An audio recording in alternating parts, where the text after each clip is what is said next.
Patricia Chebriand. Je travaille dans le milieu de la lithothérapie depuis une douzaine d'années. Et dans ce milieu, il est souvent question de chakras. Et ce sont les chakras qui m'ont amené à la découverte des intelligences multiples. Pour illustrer le rôle des chakras et des intelligences multiples, j'ai choisi deux personnages que tout le monde connaît, Hitler et Mère Teresa. Nous devons la théorie des intelligences multiples à Howard Gardner, un psychologue américain pour lequel il n'existe pas une, mais 8 intelligences que nous possédons tous à des degrés variables.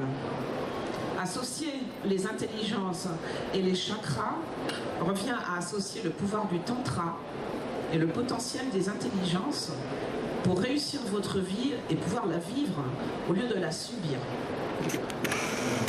Hitler et Mère Teresa avaient de très nombreux points communs, comme vous allez le voir. Ils ont en commun la guerre. Hitler a été très influencé par la Première Guerre mondiale et Mère Teresa par la guerre des Balkans. Ils ont en commun un changement de nom de famille. Le père d'Adolphe s'appelait Schicklgruber. Il a changé son nom 13 ans avant la naissance de son fils, c'est-à-dire qu'Adolphe aurait dû s'appeler Adolphe Schicklgruber. Mère Teresa s'appelait Gongshiabo Jakshu. Elle a changé son nom quand elle est entrée dans les ordres pour devenir Mère Teresa. Ils ont tous deux perdu leur père quand ils étaient très jeunes. Hitler a perdu son père quand il avait 13 ans, Mère Teresa quand elle en avait 9. Ils ont tous deux changé de nationalité. Hitler était né autrichien, Mère Teresa était née albanaise, Hitler est devenu allemand et elle a adopté la nationalité indienne. Ils ont l'Inde en commun, puisque la croix gammée qu'Hitler a choisie pour son parti est le Svastika, un emblème que l'on retrouve sur de très nombreux temples en Inde, et que l'Inde, c'est le pays que Mère Teresa a choisi pour faire ses missions. Et enfin, ils ont l'année 2016 en commun, puisque cette année, ils rentrent tous deux dans l'immortalité. Le livre de Hitler, Mein Kampf, est tombé dans le domaine public le 1er janvier 2016, le rendant pour la première fois accessible à tout le monde. Et Mère Teresa sera canonisée au mois de septembre. Elle deviendra Sainte Mère Teresa. Ils partageaient aussi les mêmes intelligences. La première est l'intelligence naturaliste. C'est la compréhension instinctive de la nature. C'est l'intelligence du vétérinaire, mais c'est aussi l'intelligence du chaman et du guérisseur. Hitler adorait la nature et les animaux. Il avait d'ailleurs grandi dans une ferme, il a passé sa jeunesse dans une ferme. Et Mère Teresa, qui était d'une santé fragile, a passé la sienne à la montagne pour profiter du grand air. La deuxième est l'intelligence corporelle. C'est l'intelligence de ceux qui savent utiliser le corps et ses mouvements. Hitler était petit, chétif, il ne faisait aucun sport. Il a d'ailleurs été rejeté de l'armée pour ça. Et Mère Teresa a abandonné son corps à Dieu. Donc on peut dire que l'intelligence corporelle, c'était quelque chose dont ils avaient très peu usage. La troisième est l'intelligence intrapersonnelle. C'est l'intelligence de la réflexion, de l'introspection. C'est l'intelligence de l'écrivain, du philosophe. Et Mère Teresa et Hitler passaient de très très longues heures en méditation, en lecture. Ils possédaient un haut niveau de cette intelligence intrapersonnelle. La quatrième intelligence est l'intelligence interpersonnelle. C'est celle qui permet de comprendre et répondre aux besoins et aux motivations des autres. C'est l'intelligence des leaders, des chefs. Et Mère Teresa et Hitler étaient tous deux des leaders et des chefs, puisqu'ils ont su mener les gens, les convaincre de les suivre et tout ça. La cinquième et la sixième intelligence, je les ai regroupées parce qu'elles sont en commun avec le cinquième chakra. Donc la cinquième intelligence, la cinquième intelligence est l'intelligence verbale linguistique, et la sixième est l'intelligence musicale, qui sont liées au cinquième chakra parce que c'est le chakra de la communication. Donc l'intelligence musicale, c'est l'intelligence de ceux qui utilisent les mots et la musique pour s'exprimer. C'est les chanteurs, les compositeurs, et l'intelligence verbale, c'est ceux qui utilisent les mots, les conférenciers par exemple. La 7e intelligence, c'est l'intelligence mathématique. C'est l'intelligence de ceux qui savent raisonner, utiliser la logique, et elle est liée au 6e chakra, car ils ont en commun notre manière d'organiser les choses et de raisonner. Hitler et Mère Teresa possédaient tous deux des grands talents d'organisateurs et possédaient tous deux aussi un haut niveau de cette intelligence. Et enfin, la 8e intelligence, c'est l'intelligence spatiale. C'est l'intelligence des créateurs, ceux qui ont la créativité, ceux qui ont le pouvoir de vision, c'est l'intelligence des prophètes, mais aussi des architectes, des gens qui sont capables de se situer et d'avoir un très bon niveau d'orientation. Bon, Hitler et Mère Teresa avaient donc le même niveau de développement des 8 intelligences décrites par Gardner. Logiquement, on peut penser que ces gens qui avaient tant de points communs et les mêmes intelligences auraient dû avoir le même destin. Seulement, il s'est passé un bouleversement au niveau de leurs 3 premiers chakras. Le premier chakra, c'est le chakra racine, c'est le chakra qui gère nos peurs. Mère Teresa a grandi dans l'amour d'une famille très très unie, et son premier chakra fonctionnait parfaitement. Mais Hitler, il a vécu dans la haine et la terreur, à cause d'un père extrêmement violent. Alors, son premier chakra s'est mis à fonctionner en excès, en déclenchant ainsi tout un tas de troubles mentaux, et surtout des comportements extrêmes, c'est-à-dire qu'Hitler, qui avait un bon niveau d'intelligence naturaliste, celle qui est liée au premier chakra, il a été capable de faire des choses complètement extrêmes. Il ne faisait pas de sport, mais quand il était chancelier, il a promulgué des lois pour que tout le monde fasse du sport, en fait. Tout le monde sauf lui, on va dire. Donc c'était ça. Mais d'un autre côté, il adorait les animaux, il avait des chiens. Et un jour, il a empoisonné son chien favori pour tester les effets du cyanure. C'est donc vraiment des comportements assez extrêmes.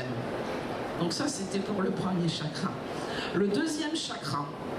Alors, le deuxième chakra, c'est celui qui contrôle, qui influence la vie de 7 à 14 ans.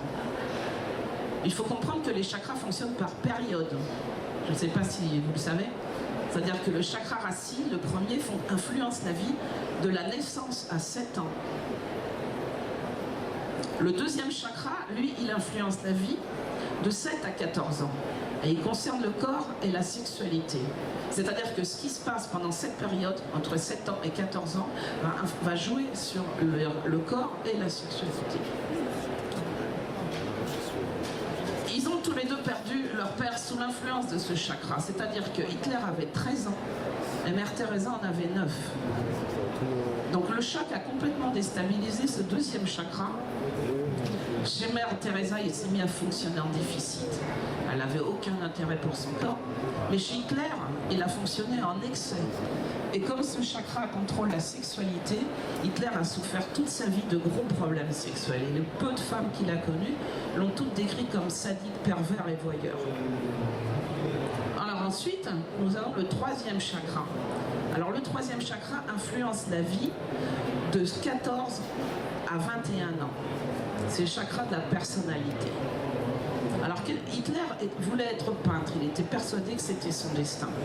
Mais ce qui s'est passé, c'est qu'à 19 ans, il a raté l'examen d'admission aux Beaux-Arts. Et ça fait un choc, ça lui a provoqué un choc énorme, très très violent, parce que pour la première fois, il se remettait en question lui-même et ses capacités artistiques. Et ce choc a déréglé son troisième chakra qui s'est mis à fonctionner en excès. Et comme c'est le chakra de la personnalité, ça a déclenché toutes sortes de troubles de la personnalité chez Hitler. À 19 ans, Mère Teresa quitte l'Irlande pour Calcutta.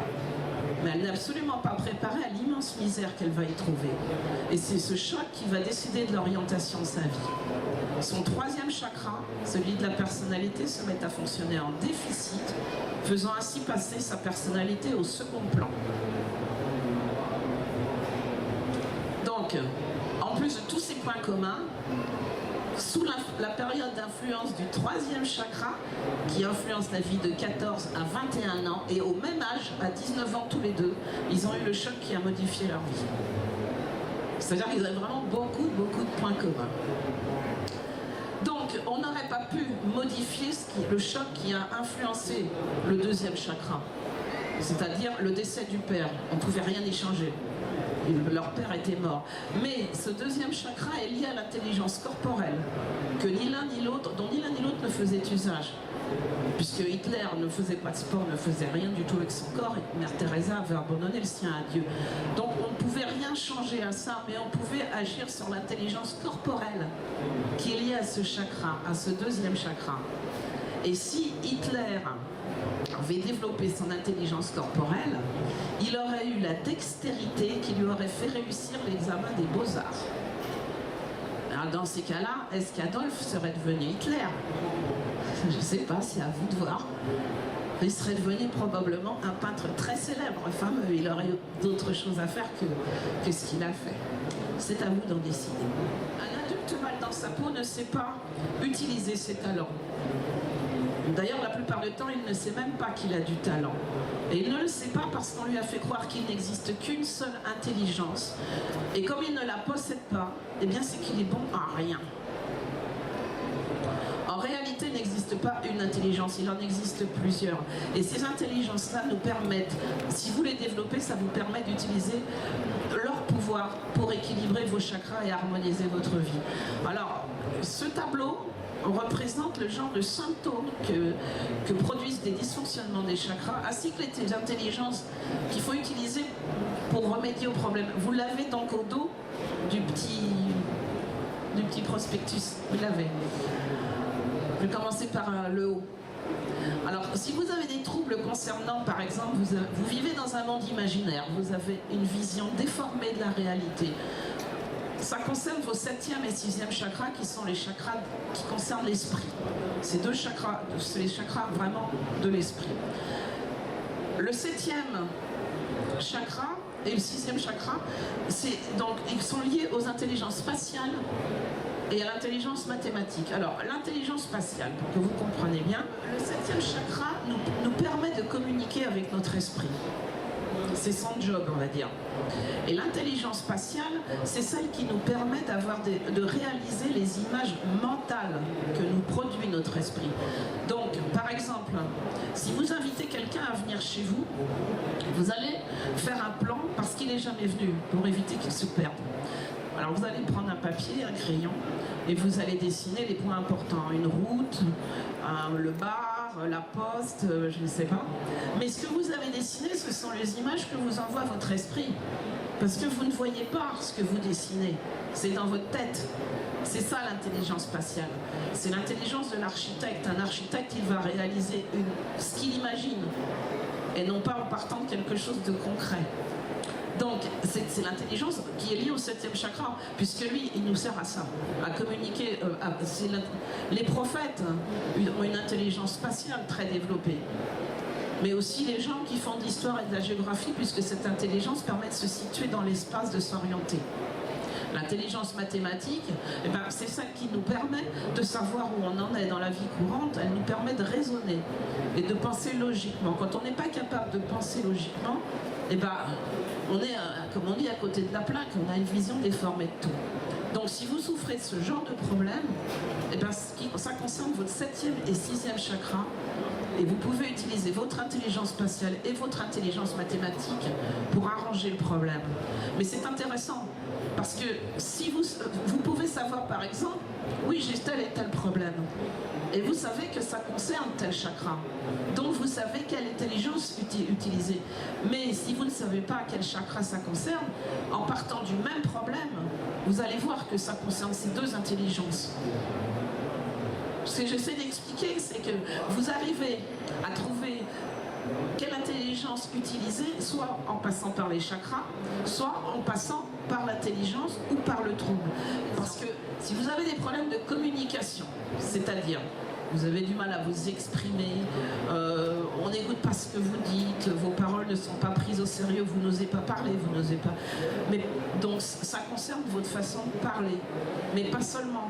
Ça peut être aussi une déformation de tout ce que vous entendez. Quelqu'un vous dit « Oh, t'es beau » et vous allez « Ah, il se fout de moi ». C'est une manière d'interpréter les choses négatives. Et ça concerne le 5e chakra. Pourquoi ? parce qu'il y a les chakras de la gorge, c'est le chakra de la communication. Mais le 5e chakra contrôle le chakra des oreilles. Et les chakras des oreilles, c'est notre audition. Donc si le 5e chakra fonctionne mal, le chakra des oreilles fonctionne mal aussi. Donc cette communication, c'est vraiment l'audition et la parole. Et dans ces cas-là, ça concerne l'intelligence musicale et l'intelligence verbale.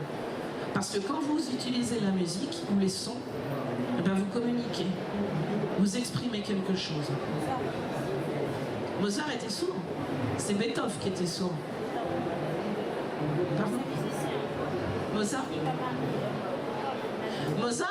c'est un cas.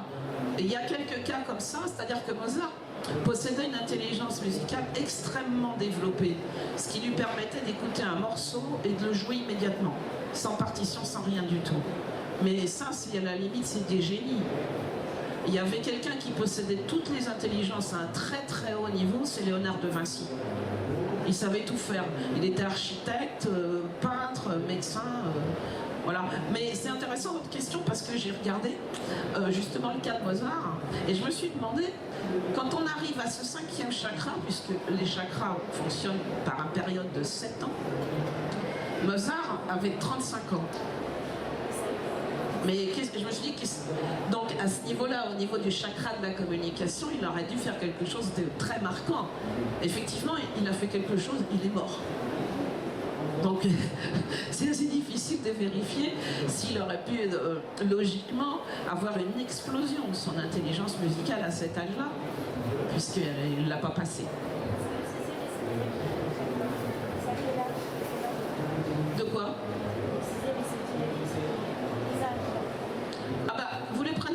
Là, pour les chakras, mais pas pour les intelligences. Hein. Les intelligences, c'est à n'importe quel âge. Il n'y a pas d'âge pour les intelligences. Mozart, c'est un exemple, puisqu'il avait 4 ou 5 ans quand il a fait sa première symphonie, je crois. Le premier, c'est de 0 à 7 ans. C'est 7 ans pour chaque chakra. Donc quand vous arrivez au 7e, vous avez 49 ans. Et ce qui se passe, quand vous êtes au 7e chakra, on retombe sous l'influence du premier chakra. C'est-à-dire que le premier chakra, il gère les peurs et la stabilité. Bon, c'est assez logique en fait, parce que de la naissance à 7 ans, c'est les bébés. Et les bébés, la seule chose dont ils ont vraiment besoin, c'est d'être rassurés. C'est là que se bâtit l'édifice, puisque c'est le chakra racine en fait. Ensuite, de 7 à 14 ans, vous avez donc le 2e. C'est là que se forme le corps, c'est l'adolescence, et ainsi de suite. Donc quand on a 49 ans, on retombe sous l'influence du premier chakra, c'est-à-dire qu'on retombe sous le cycle de la peur et du manque de stabilité. Donc je vais continuer ma descente et prendre mon train. Si vous avez des problèmes de relations sociales, alors ça peut être n'importe quoi, des relations amoureuses, du mal à vous faire des amis, des problèmes au boulot, voilà, vous n'entendez pas avec les gens, tout ce qui concerne le social, c'est le 4e chakra, qui est le chakra du cœur. Alors ce chakra, il détermine nos capacités à donner, mais aussi à recevoir. Et tous nos rapports avec les autres, c'est ce chakra. Alors évidemment, l'intelligence à développer, c'est l'intelligence interpersonnelle, parce que c'est celle qui vous permet de répondre aux besoins et aux motivations des autres. Et c'est très important parce que dans les couples, par exemple, où il y a des problèmes de communication, si vous développez cette intelligence, vous arrivez à comprendre les besoins de l'autre et ses motivations. Puisqu'en fait, c'est l'intelligence des chefs, des leaders. Et un leader, il doit comprendre ce que les gens attendent de lui. S'il n'arrive pas à comprendre ce qui se passe, il ne peut pas les mener, il ne peut pas diriger les gens. Alors dans votre couple, si vous arrivez à comprendre votre partenaire, les problèmes éventuels, ou même simplement les goûts qu'il a. Je vois par exemple, j'ai eu des cas d'une personne qui était très sportive et son partenaire ne faisait pas de sport du tout. Et ça tournait presque à la catastrophe. C'est oui, tu sors sans moi. De la jalousie aussi. Alors qu'en comprenant que l'autre avait besoin du sport, c'était un besoin. C'était pas pour fuir ni rien du tout, Donc en comprenant ses besoins et motivations, eh ben, la situation s'est arrangée. Le troisième chakra, alors là c'est tout ce qui est la construction de la personnalité. Donc c'est tous les gens qui ont des troubles de la personnalité. Voilà, ça peut être n'importe quoi, le narcissisme, la tyrannie, l'égoïsme. Parce que le troisième chakra, c'est le chakra qui agit sur le bon développement de la personnalité. Donc dès qu'il y a un trouble de la personnalité, c'est un problème au niveau de ce chakra. Il faut développer l'intelligence intrapersonnelle, parce que l'intelligence intrapersonnelle, c'est celle qui permet de bien se connaître. Donc, ça évite aussi un problème qui vient beaucoup du troisième chakra, c'est celui de la solitude. Il y a beaucoup de gens qui souffrent de la solitude. Il n'y a qu'à voir tous les sites de rencontres. Cherche âme sœur, cherche l'amour. En réalité, c'est pas ça. La majorité des gens cherchent à éviter leur solitude. Et qu'est-ce qui se passe? Ils jettent sur la première personne qui passe, qui est exactement dans le même état, qui cherche à éviter la solitude. Ils se mettent ensemble, ça fait 2 solitudes. Et ça marche pas. Et tout ça, pourquoi la solitude? Parce que quand on ne se connaît pas bien, c'est-à-dire quand on n'a pas un bon niveau d'intelligence intrapersonnelle, on a peur de rester avec soi-même. Et il y a beaucoup de gens qui ont très peur de se regarder dans la glace et de mince, je vais être encore seul ce soir. Et puis il y a aussi la société qui... Il ne faut pas être seul. Hein. On est dans une société où il ne faut pas s'aimer, il faut aimer les autres. Il faut aimer le groupe. Alors voilà, ceux qui ne sont pas dans ce cas-là, ils ont du mal à se retrouver tout seuls. Ils n'éprouvent pas de plaisir à se dire ce soir je suis toute seule ou je vais me consacrer à moi. Il y a des gens qui culpabilisent à l'idée de passer une journée à rien faire, à s'occuper d'eux. Et c'est ça aussi donc, qui déclenche ce besoin, cette solitude dont souffre énormément de monde. Ensuite, nous avons donc le deuxième chakra. Alors, si vous avez des problèmes, tout ce qui est problème sexuel, gestion des émotions, et une très mauvaise image de vous, c'est le deuxième chakra. Le deuxième chakra, c'est le corps et la sexualité. Il faut développer son intelligence corporelle. Parce que l'intelligence corporelle, c'est celle qui vous permet d'aimer votre corps. Parce qu'elle permet de... C'est l'intelligence du danseur, mais du chirurgien aussi. Des gens qui maîtrisent leur corps. Les mouvements, le mime, le magicien. C'est ces gens-là, ils ont cette intelligence-là. Donc, quand vous développez cette intelligence corporelle, vous apprenez à aimer votre corps.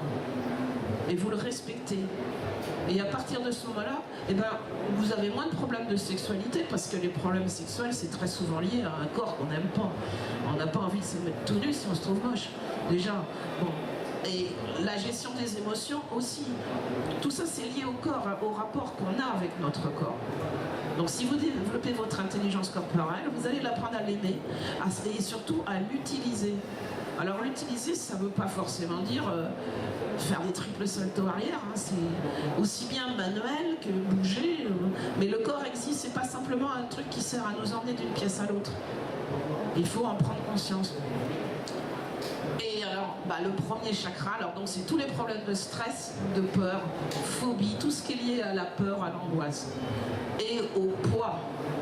Pourquoi au poids? Parce que le premier chakra contrôle le chakra des genoux. Et le chakra des genoux, traditionnellement, on met un genou en terre pour montrer son respect à quelqu'un, mais on est un genou aussi pour planter. Donc traditionnellement, le chakra des genoux est associé à notre manière de nous alimenter. Donc si le premier chakra ne fonctionne pas bien, le chakra des genoux fonctionne mal et on s'alimente mal. Donc on prend du poids et c'est ce premier chakra qui est responsable de tout ce qui est anorexie, boulimie, tous ces problèmes-là. Puisque effectivement, quand il ne fonctionne pas bien, le chakra des genoux ne fonctionne pas bien. Alors il faut développer l'intelligence naturaliste. L'intelligence naturaliste, c'est de reprendre contact avec la nature, parce qu'on a besoin de la nature. Et le premier chakra, c'est le chakra racine, c'est le chakra de la terre. Et lui, il a un besoin absolu de nature. Donc l'intelligence naturaliste, c'est donc l'intelligence du vétérinaire, mais aussi du chaman et du guérisseur, comme je dis tout à l'heure. Sans cette intelligence, on ne serait pas là.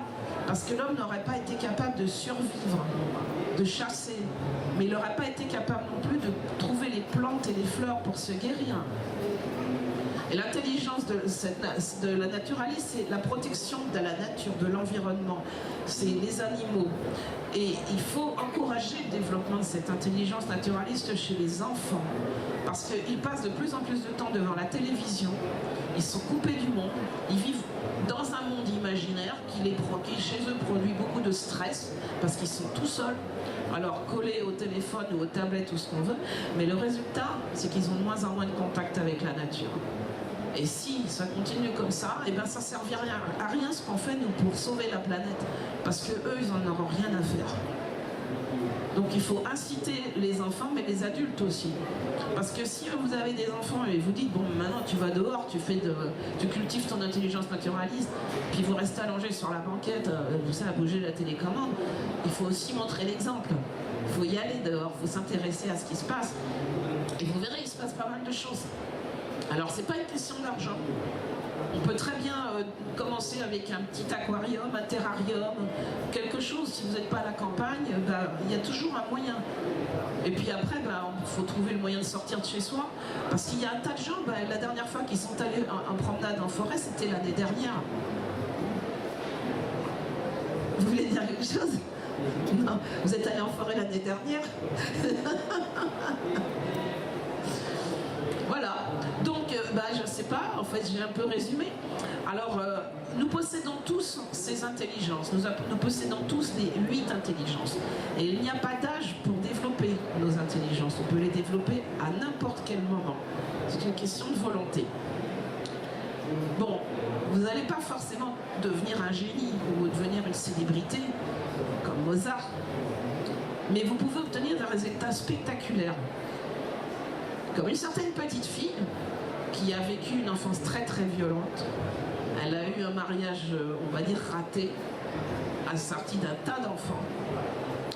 Elle adorait écrire, mais elle a été obligée de laisser de côté ses talents à cause de sa vie. Et à 55 ans, elle a publié son premier livre qui était un succès colossal. Et je pense que vous le connaissez tous puisqu'il s'agit de la comtesse de Ségur. Les intelligences sont complémentaires, mais elles ne sont pas comparables. C'est-à-dire que vous ne pouvez pas comparer Elton John à Spielberg. On voit bien que ce sont deux formes d'intelligence différentes. Quelles que soient les intelligences que vous possédez, les plus développées, il faut comprendre que c'est votre potentiel. C'est ce que vous devez utiliser aussi pour n'importe quoi, pour apprendre, vous ne pouvez pas en utiliser une autre parce que si vous essayez d'utiliser un autre potentiel que vous ne possédez pas, eh bien ça ne fonctionne pas. Einstein disait, tout le monde est un génie. Mais si vous jugez un poisson sur sa capacité à grimper aux arbres, il passera sa vie à croire qu'il est stupide. Ça veut dire que si vous êtes une personne à intelligence corporelle, vous allez avoir énormément de mal pour apprendre quelque chose si vous devez rester assis pour le faire. Mais si vous bougez, si vous utilisez votre corps, vous pouvez apprendre tout ce que vous voulez. Je vais vous donner un exemple. Il y avait une institutrice, dans sa classe, il y avait un petit garçon qui était très agité. Il parlait tout le temps, il apprenait rien, il distrayait les autres et elle en avait vraiment marre. Alors tous les matins, elle arrivait en avance à l'école pour arroser les plantes qu'il y avait dans sa classe. Et puis un matin, elle est arrivée en retard. Alors elle a dit au petit garçon, puisque tu ne sers à rien, tu vas arroser les plantes. Mais silencieusement, pendant le cours, tu vois, tu fais ça. Et le petit garçon, il est parti avec son petit arrosoir arroser les plantes. Mais à la fin du cours, il avait retenu toute la leçon. Alors l'institutrice a compris que pour que ce petit garçon apprenne, il fallait le faire en bougeant. C'était sa seule manière d'apprendre. Il ne pouvait pas rester assis, il devait le faire en bougeant. Tous les gens qui ont un niveau d'intelligence corporelle développé ont le même problème. Alors il y en a énormément qui se retrouvent rejetés du système scolaire. Tous ceux qui ont des problèmes pour lire, apprendre, compter, parler ou rester tranquille, on les traite de bons à rien parce que la société, l'école, pour eux, il y a une seule forme d'intelligence unique. Il y a un moule et si vous ne rentrez pas dans ce moule-là, eh bien vous êtes dyslexique ou bon à rien. Alors ce qui est intéressant, c'est que les dyslexiques c'est à gauche Les bons à rien, bah, c'est aussi à gauche. Mais les dyslexiques, ils ont droit à un produit qui s'appelle de la Ritaline. C'est une drogue dont les ventes ont augmenté de 70% ces 5 dernières années. Ça a eu des effets catastrophiques sur les enfants. Et pourtant, on leur en donne à volonté là maintenant parce que ça les calme. Alors je ne sais pas ce que ça calme, si ça calme vraiment. On sait que ça donne des effets sur leur croissance, sur leur intellect surtout. Qu'est-ce que ça va donner plus tard? Oui, ils seront calmes. Mais peut-être un petit peu trop. Donc, il y a beaucoup de gens qui ont été déclarés officiellement dyslexiques et bons à rien. Parmi eux, Agatha Christie, Dustin Hoffman, Walt Disney, John Lennon. La liste est très très longue et ça ne les a pas empêchés de réussir leur vie. Je pense que vous connaissez tous Agatha Christie. C'est l'écrivain le plus traduit au monde. Et Agatha Christie n'a jamais été capable d'écrire un mot. Elle ne pouvait pas. Elle a dicté tous ses livres. Donc c'est très surprenant quand on voit le nombre de gens comme ça. Henry Ford, le créateur de la marque de voitures, il a été obligé de quitter l'école très jeune parce qu'il n'arrivait pas à lire, à écrire et à compter. Donc il est parti, mais ses parents lui ont fait confiance.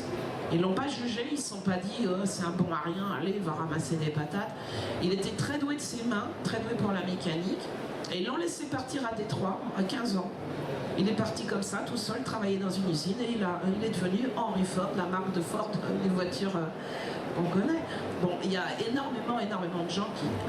En fait, ça leur a rendu service d'être rejeté du système scolaire.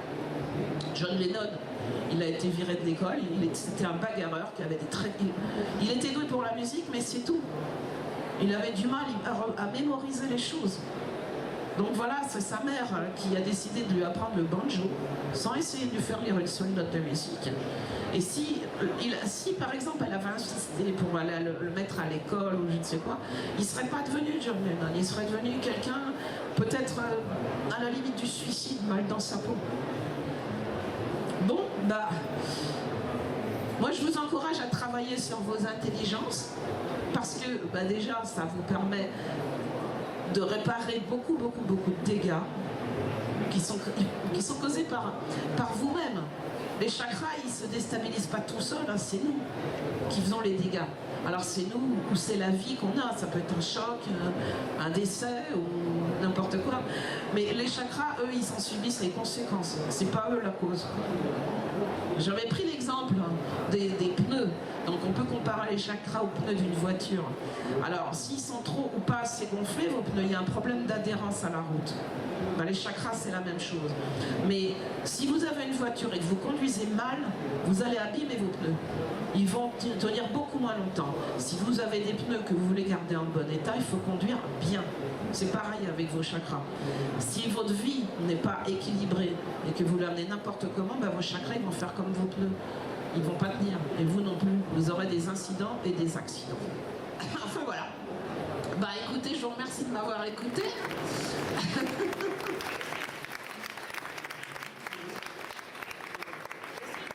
Si vous le désirez, vous pouvez acheter mon livre, donc qui est en vente chez Amazon ou aussi sur le petit papier que vous avez avec un bon de réduction. Si vous avez des questions, vous pouvez me les poser sur mon site, patriciachebriand.com. Et puis merci beaucoup d'être venu, hein, c'est gentil.